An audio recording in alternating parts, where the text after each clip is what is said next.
kiseera kino okuyiikula ettaka kukyagenda maaso mu ggombolola y'Bushika mu disitulikiti y'e Buduuda.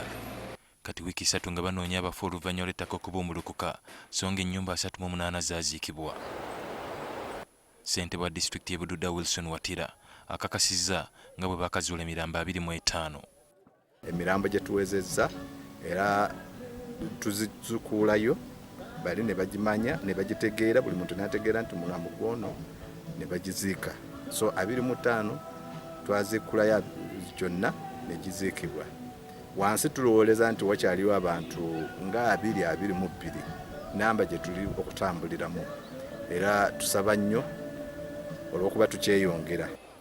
Wabula okunoonya abafu kwa kukomekkerezebwa olunaku olw'enkya ng'abatuuze beetegekera okulya Ssekukkulu era ng'ekifo kino kyakulangirirwa ng'ewaaziikibwa abantu ekirindi. So tujja kudekeraringa tumanye nti wano wasigalawo abantu namba bweti amannya bwe gati abo katulangirire nti baaziikibwa wano bonna mu ntaana emu gye tuyita mu Luzungu nti massive grave.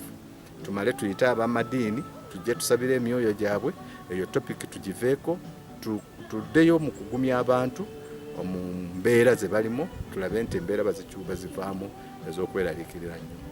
Ssentebe Watira atutegeezezza ng'enkuba etonnya obutasalako beekaluubiriza kaweefube waabwe ow'okuyiikuula ettaka. Mabega enkuba ebadde etonnya nnyo ate ng'amazzi gatandise okulukutira wali wennyini nga ne excavator tesobola kusima, ne tusalawo ne tustopingamu for about 2 days, ennaku nga 2.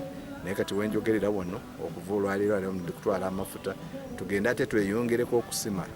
Waliyo abantu boolabira ddala nti omuntu agamba naye omuntu oyo singa tumuziikulayo olw'okuba tulinawo muzeeyo mu bamuyita Muyonga, buli muntu akaaba. Kyemanyi nti kasita Mukama atuyamba oba leero oba nkya ne tuziikuula ono omuzeeyi Muyonga ono ajja kumalawo bino ebirowoozo byonna eby'abantu okuziikuula bonna wona abasigadde bonna olw'okuba tubamanyi amannya gaabwe, tumanyi buli muntu buli nnyumba abaafa n'amannya gaabwe. Mu kiseera kino enkuba ekyatonnya mu bitundu bya Elgon era nga minisitule y'ebigo tebiraze esuubira nti enkuba yakutonnya okutuuka mu mwaka omupya.